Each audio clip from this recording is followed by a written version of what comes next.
Hello बच्चों, कैसे हैं आप।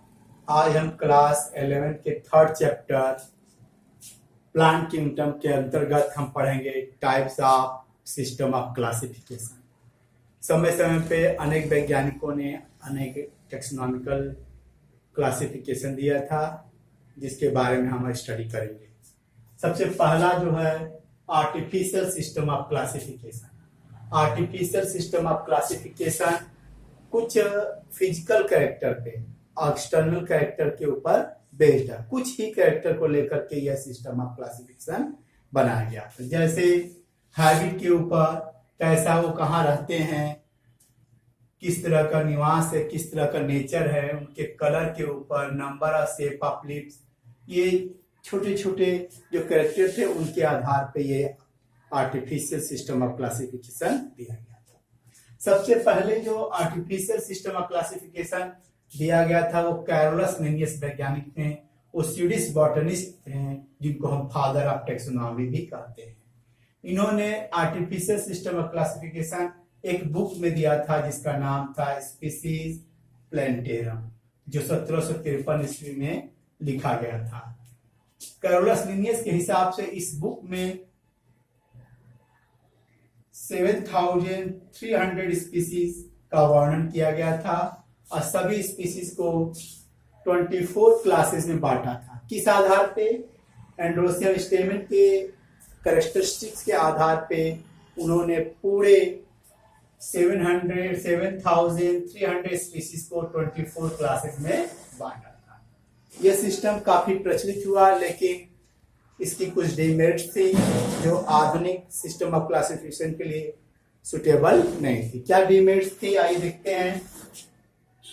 कैरोलस लिनियस के हिसाब से क्लोजली रिलेटेड स्पीसीज थे प्लेस सेपरेट ग्रुप में। जो पौधे थे जो आपस में क्लोजली रिलेटेड थे, आपस में ज्यादा संबंध रखते थे, आर्टिफिशियल सिस्टम ऑफ क्लासिफिकेशन के हिसाब से उनको अलग अलग ग्रुप में बांट दिया गया, जो इनकी कमी थी।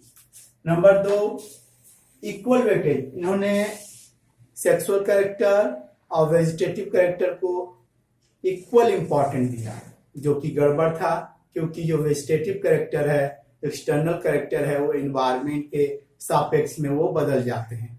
कलर ही है, वो ज्यादा धूप पड़े तो बदल जाएगी, इसलिए यह आर्टिफिशियल सिस्टम ऑफ क्लासिफिकेशन को क्या किया गया, हटा दिया गया, क्योंकि वो टोटली किसके ऊपर डिपेंड था, एक्सटर्नल फीचर के ऊपर, जबकि एक्सटर्नल फीचर एनवायरमेंटल कंडीशन के हिसाब से चेंज होते रहते हैं।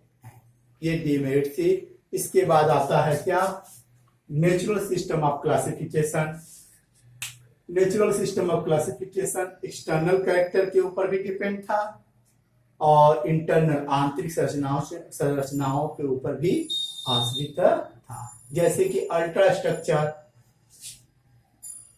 एनाटॉमी मतलब किसी के आंतरिक संरचना के बारे में, एम्ब्रियोलॉजी है, एम्ब्रियो स्टडी के बारे में, फाइटोकेमिस्ट्री है, प्लांट के ऊपर जो बायोमॉलिक्यूल्स पाए जाते हैं उनके आधार पे। तो यह नेचुरल सिस्टम का एक्सटर्नल कैरेक्टर के भी आधारित था और इंटरनल कैरेक्टर के ऊपर भी आधारित।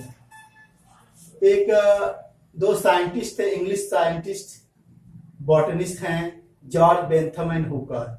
ये दोनों मिलकर के नेचुरल सिस्टम ऑफ क्लासिफिकेशन को सपोर्ट किया था। इन्होंने जो सिस्टम दिया था अपना एक बुक में दिया था, जेलना प्लांटेरम, 3 वॉल्यूम में दिया था, फर्स्ट, सेकेंड और 3 वॉल्यूम में दिया था।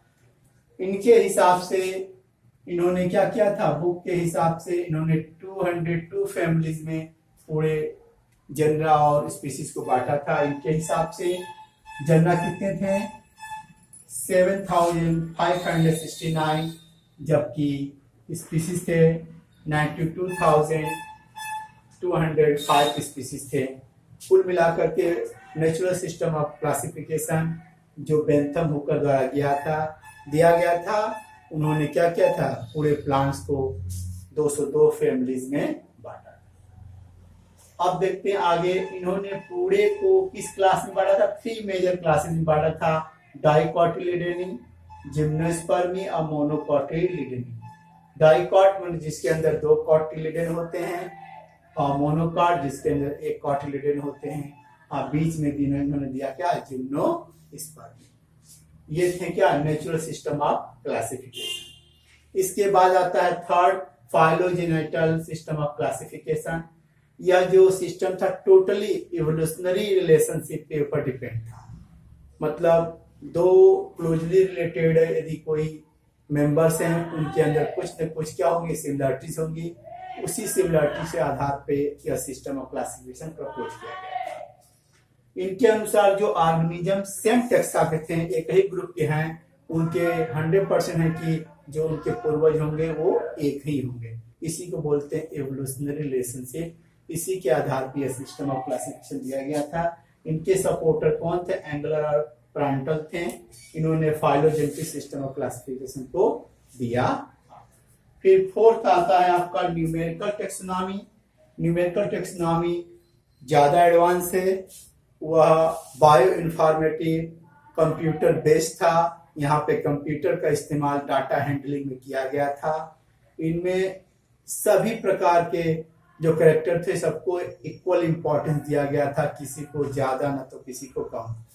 एक समय में यह 100 कैरेक्टर को क्या कर सकता था, हैंडलिंग कर सकता था। आइए देखते हैं, ये इंफॉर्मेशन टेक्नोलॉजी इसमें इस्तेमाल किया गया था, जिसे बायो इंफॉर्मेटिव कहते हैं। ऑल ऑब्जर्वेबल कैरेक्टर, इनमें जो भी कैरेक्टर दिखाई पड़ते थे उन सभी को इसमें लिया गया था, सबको इक्वल इंपॉर्टेंस दिया गया था। और सभी कैरेक्टर के लिए अलग से नंबर दिया गया था, अलग से कोड दिया गया था, जिससे आसानी से डाटा प्रोसेसिंग हो सके। और 100 कैरेक्टर का एक समय में 100 कैरेक्टर को कंसिडरेबल किया जा सकता था, मतलब उसको देखा जा सकता था। ये काफी ज्यादा इंपॉर्टेंट था, क्योंकि इसके अंदर ज्यादा काम नहीं करना पड़ रहा था, क्योंकि कंप्यूटर ही क्या करता, कंपैरिजन कर लेता था। इसमें कैरेक्टर प्लान के कैरेक्टर के डाटा को फिट करते रहते थे, कोड और नंबर देते रहते। जब कंपैरिजन करना होता था तो आसानी से हो जाता था। इसके बाद आता है आपका फिफ्थ है साइटोटेक्सोनॉमी।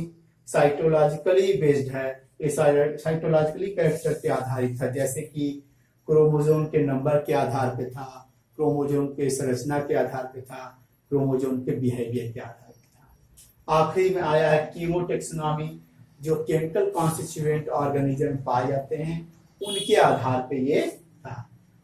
आज के समय में टेक्सोनॉमिस्ट क्या कर रहे हैं, इसी तरह के कीमोटेक्सोनॉमी का इस्तेमाल कर रहे हैं सिस्टम ऑफ क्लासिफिकेशन। इसी कीमोटेक्सोनॉमी के आधार पे ये बताया गया था कि चिंपैंजी जो है ज्यादा नियरेस्ट है ह्यूमन के।